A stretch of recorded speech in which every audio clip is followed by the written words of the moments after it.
Hello, Magic players. I'm just going to call these videos from now on opinion because they might not have fully to do with MTG as much anymore. So it's just basically my opinion on all the things that I make videos of. So first of all, shout out to UMU, and he made a very careful video where he talked about the fakes in Magic the Gathering. So he went through a whole list extensively of the things that he does to look for a fake. And while the printing quality is getting worse, the fake printing quality is getting better. So we're going to reach a singularity where the qualities are both the same, and then that'll be a completely different world, just like when humans and computers reach their singularity. But unlike that, this will probably happen much sooner. Then a shout out to the Ether Hub.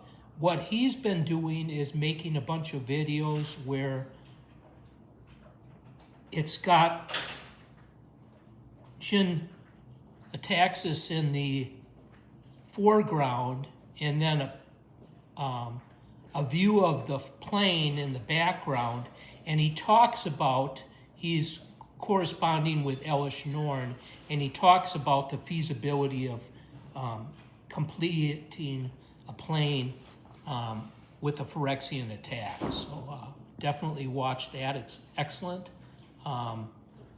So inventive. I absolutely love that series. I'm really looking forward to seeing them do it for all the planes of the multiverse. It's going to be fantastic.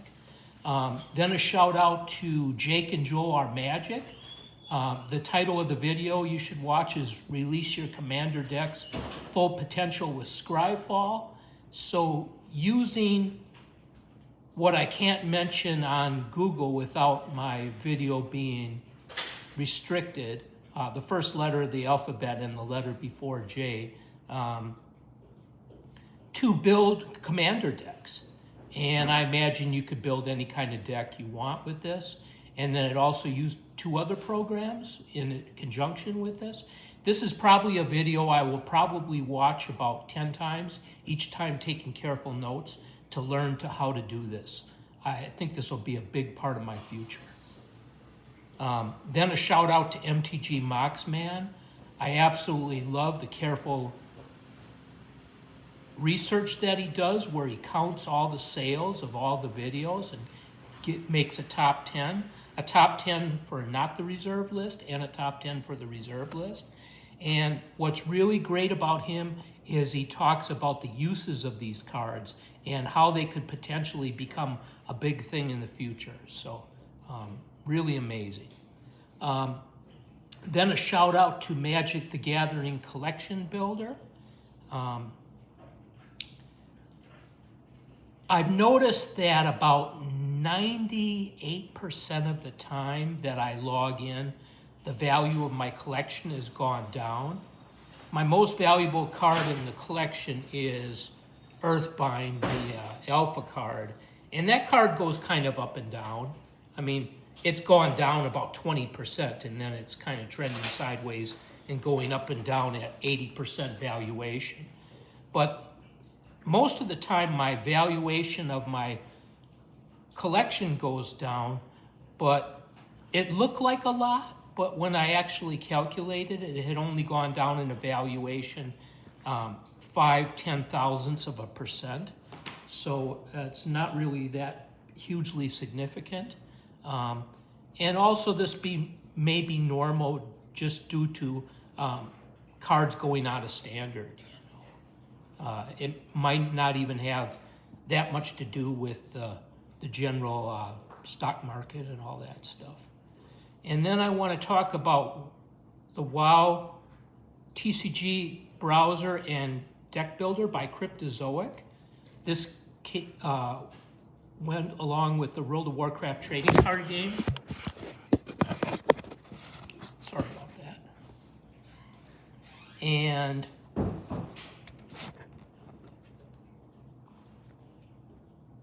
it allows you in there not only to keep track of your collection value. I haven't really been tracking that to see. I imagine that collection's going down since that's a dead card game. But what it also allows you to do is to build cards for the World of Warcraft trading card game. And here's a card I built of myself way back when. So this was probably about 10 years ago. I actually had hair then. So, and this will be important later on. Notice that I gave myself 30 health, and my ability is card draw, okay, which is always good for anybody. I'm a Fury Warrior, that's my class, because that limits the cards that you can build in your deck. Okay.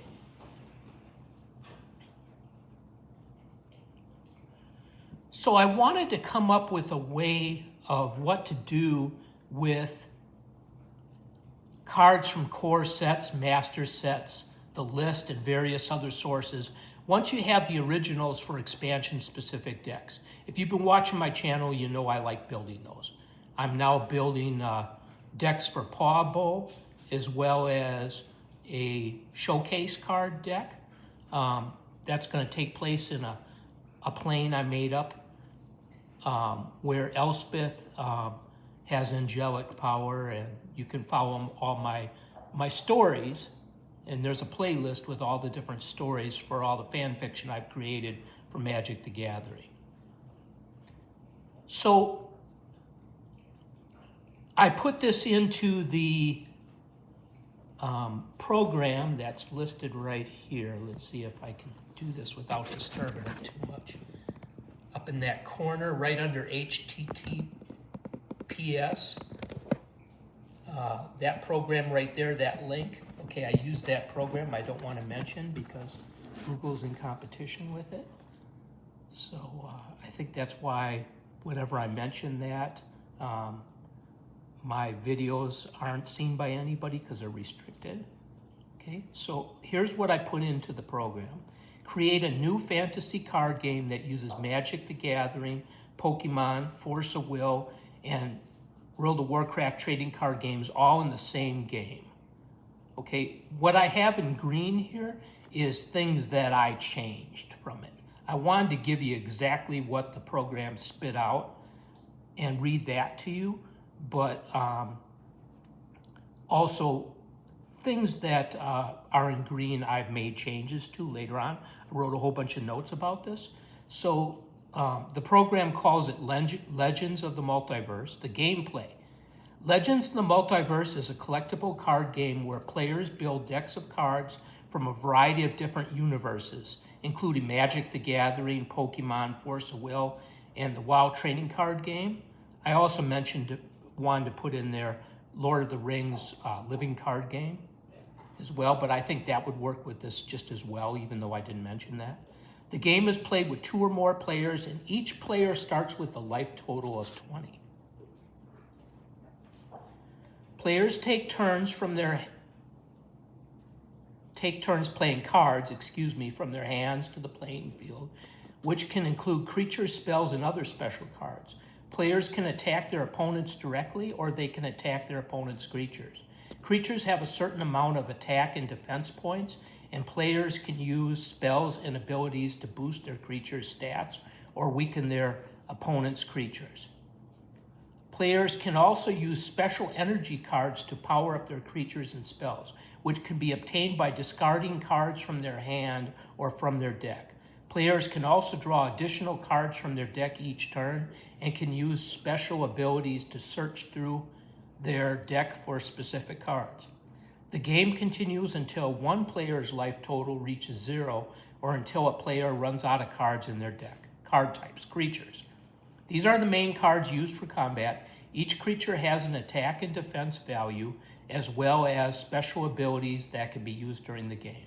Spells. These cards can be used to damage opponents or heal allies, as well as buff or debuff creatures. Energy cards. These cards provide the necessary resources to play other cards and can be used to power up creatures and spells. Traps. Now I like this, and this is what made me think of Yu-Gi-Oh! And they also have these type of cards in Force of Will too. These cards, although they're not called traps, I don't believe, these cards can be played face down in the field and are activated when a certain condition is met. Equipment. These cards can be attached to creatures, giving them special bonuses and abilities. Legendary cards. These rare cards are extremely powerful and can turn the tide of the game. Each legendary card is unique and has its own special abilities. Conclusion. Legends of the Universe is a fast-paced and exciting card game that combines elements from Magic the Gathering, Pokemon, Force of Will, and WoW trading card game. I love the way these things are closed by the program. Whether playing with friends or in a competitive tournament, Legends of the Multiverse offers a fun and challenging experience for players of all skill levels. Okay, particulars. I would call it Heroes of the Universe because it's like Universes Beyond. And maybe that's what I meant to put in there. I couldn't think of the name of it, but it just came to me. I think it's called Universes Beyond, where Magic the Gathering has Warhammer and all that stuff. You guys can let me know in the comments. Hit points and attack values for Pokemon and Force of Will cards have to be adjusted to 10% of their values rounded up. For example, a card with 100 hit points would have 10. And I've done this before. I've played this card game with World of Warcraft trading card games when I first started playing Magic, because I didn't have that many Magic cards. So I played with mostly my World of Warcraft trading card games. I used mostly the rules from World of Warcraft trading card game, and that worked out actually pretty nicely. Okay, as stated in the blank version above, players can attack creature cards. If a new type of card, because that's something that happens in World of Warcraft trading card game, you attack creatures, and the hero cards, you don't attack the players. The hero is created for Magic the Gathering. These cards would have 20 to 25 points, health points, lower for squishy mages and higher for tanks. Tanks are members of the dungeon group that take most of the hits and protect the squishier players from taking the hits. They take most of the damage, and they direct the damage to them, and then the healer would actually heal them is the way it's done. With leather-wearing classes in the middle. Leather-wearing classes would be like rogues and things like that. Druids. This will make the 20-point Planeswalker player unnecessary. So this would have like a hero card, and the win condition could be to destroy this hero card, or I think it could be open-ended that you could just play as long as you want to, and when one player feels like they're at significant card disadvantage, if that's a phrase, the lack of card advantage, that they could just leave. Because that's what happens in real life. If you start fighting with somebody and you're getting beat real badly, you're just going to back down, you're going to run away or whatever it takes. And that works well with Planeswalkers too, because they can Planeswalk away, right? All right. World of Warcraft trading card game dungeon and raid decks. Magic Arcanemy decks and Lord of the Rings living card game encounters could probably be used or be modified as agreed upon. There are already energy cards in Magic the Gathering, Kaladesh sets, but what is allowed in World of Warcraft trading card game is flipping any card over with a backup to use as a resource. All resources are the same in World of Warcraft trading card game. It could be used for colorless mana in Magic the Gathering. Definitely new cards will have to be created that integrate the different games, and this could work like Dungeon Masters create new dungeons for Dungeons and Dragons. New cards that could be made could have different abilities based on the rolling of a D10 dice. It would be cool, and I've always wanted to create lands for World of Warcraft trading card game, maybe based off the old crafting cards, and also similar to the Pokemon Arena cards and the World of Warcraft trading card game location cards. This would probably make colorless creatures and artifact creatures more desirable, which melds nicely into a multiverse full of Phyrexians. Could we ever eliminate them entirely now? Question mark for the comments. Aside, what if we released Nicole Bolas and brought the Eldrazi to New Phyrexia to fight the Phyrexians? Then it could be a battle not only for freedom, but for colored mana. Magic the Gathering abilities that give players life could give the creature or planeswalker life, and it could be given to any one creature or planeswalker.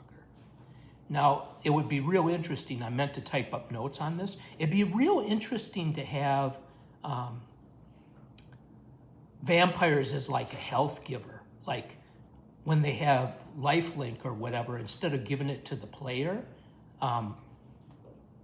what the marketing department calls a planeswalker, you as a player, instead of giving it to you, it could give it to anybody they wanted. But it would probably have to be all or none, right? All cards would be played in a sleeve, and therefore it would be random which game the original source of the card would be, but it could also be weighted by deck building. I believe Yu-Gi-Oh cards were smaller and could fit in larger sleeves. WotC will probably not have a universe, I think that should say beyond, set with WoW. The reason is WotC sued Blizzard, a very well-deserved in my opinion, because every single card in the World of Warcraft trading card game is like a copy of, especially the cards around 2010 when that game was created. So they deserve, but they should have won, but IP is tough, right? And we have the World of Warcraft trading card game because they weren't able to sue them, so maybe that's a good thing. But what if Microsoft buys Hasbro? Then it's no longer an issue. If I were Sony, I would be worried about all that. Create a Magic the Gathering dungeon boss deck, so I put in a new question to it, with all new cards where the boss has about 60 health and 4 heroes, each with about 30 health, a new card type for Magic the Gathering. 1 healer, 1 tank, and 2 DPT, damage per turn. They call this DPS in World of Warcraft, but I think DPT, damage per turn, is better for a card game than damage per second, which is in a video game. Use cards from current sets to fill out the 5 decks, because the way that these dungeon and raid decks is, the dungeon boss and its resource deck takes a turn, and then all the other players take a turn in turn. So it's really damage per turn that they put out, right? To the dungeon boss and to all his flunkies. Make it similar to the Lord of the Rings living card game and the WoW TCG dungeon and raid decks. Sure, here's an example of a Magic the Gathering dungeon boss deck with new card designed for a party of 4 heroes with 1 healer, 1 tank, and 2 damage dealers. The boss has 60 health, and each hero has 30 health. Dungeon boss Shadow Lord. So I believe this is something that the program actually made up for a name, because I can't actually find that when I do a card search for Shadow Lord. Okay, here's the only thing that I could come up with when I searched for Shadow Lord was a Pokemon card that had 500 HP. So if you would divide it by 10%, or if you'd multiply it times 10%, divide by 10, then it would have 50 health, okay? And I think it would work out pretty well that the water cannon does 10 damage and that the wings can give 10 health points. I think that would actually work out pretty well for a dungeon boss. And I was amazed. I haven't seen the new Pokemon cards, and they look like they're not really so much for kids anymore, and they're more for adults. And I like them. I really like the darker theme and everything that the new Pokemon cards have. So if you haven't actually done a search, like a Google search, then do that and look at the new Pokemon cards. They're amazing. I haven't been buying sets since Sword and Shield because it's something that I do with my great niece. But since she was here this last summer, I haven't bought any Pokemon cards, so I didn't know that they were changing and becoming even cooler, in my opinion. And then I think maybe it made up these names for these cards, but I was hoping that it would actually design the cards for me, tell me everything about them. But it just made up names for the cards, so you have to go in and make up the cards yourself. But someday the program will be able to do even that. Or you can fine-tune the question that you ask at the beginning and probably get more of that. But I like it. I like the names of those cards, and I think they're unique. I don't think they exist already and everything. And then I had asked it to use existing cards, and I didn't specifically ask it to use existing Magic the Gathering cards, which is what I'm really interested in. So I think this Cleric of the Light is, I think, a unique name. I put this in 20 health. And then the deck list, I believe, is from World of Warcraft trading card game. Those sound like cards that the World of Warcraft trading card game is. And I wasn't specific, so I probably took them from that, because those work best with this type of a deck. So definitely Magic the Gathering cards would probably have to be created for this purpose, or maybe ones that were an arch enemy would work. But I think it's good, and I tune my Lord of the Rings living card game this way too, is to where one deck is the tank and one is the healer and stuff, and it may not be quite set up where that works really well in Magic the Gathering. I haven't really tried using Magic the Gathering cards in a World of Warcraft dungeon deck or raid deck. Okay, the tank, his name is Shield Bearer, 25 health. Notice that the Cleric is pretty squishy, so it's got 20 health. There's the deck list. Those are all cards known to me to be World of Warcraft trading card game cards. I think they're all pretty common cards and everything, so probably be pretty easy to obtain those cards used. Another thing is that, like I created my cards, a lot of fans have been creating cards for World of Warcraft trading card game, since it's basically a dead card game.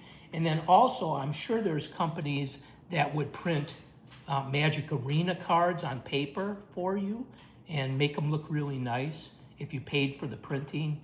And then I know that there's people that release their cards they made for the World of Warcraft trading card game for just that purpose, and the only cost to you is that you have to print them. And there's companies that print them and print them out really nice that look like the originals. I think they have a different back than the World of Warcraft trading card game, which is proprietary, right? Which is trademarked. Hero number 4 is a DPT, a Shadow Rogue, 22 health, as a leather wearer. Again, those are known to me to be cards that are in the World of Warcraft trading card game. Okay, the Shadow Lord's deck is designed to overwhelm the heroes with a large number of minions and creatures, while the heroes' decks are designed to survive and deal damage over time. The Cleric of the Light is essential for keeping the heroes alive, while the Shield Bearer is the main tank and can protect the party from harm. So it explains this pretty well.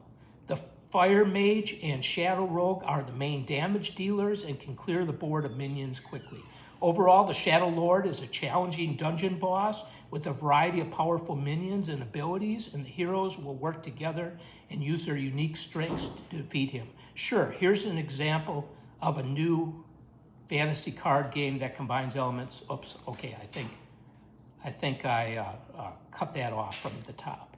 Okay, so the reason that I started playing this more with people than the player versus player version of the World of Warcraft trading card game, which Magic the Gathering is because it was nice to work together and be on the same time against a common enemy.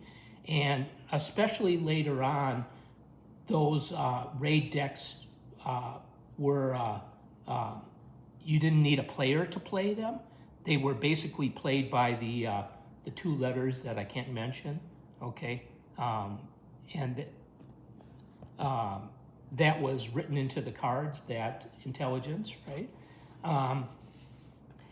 Another really nice thing about that is, okay, I kind of lost my thoughts, so let me think. Another nice thing about that is that you can have players of different experiences, and you can have the more experienced player play the tank, and then the less experienced players play the DPTs and stuff like that. So that works out nicely. Okay, so let me know what you think. If you're here to the end of the video, thank you so much.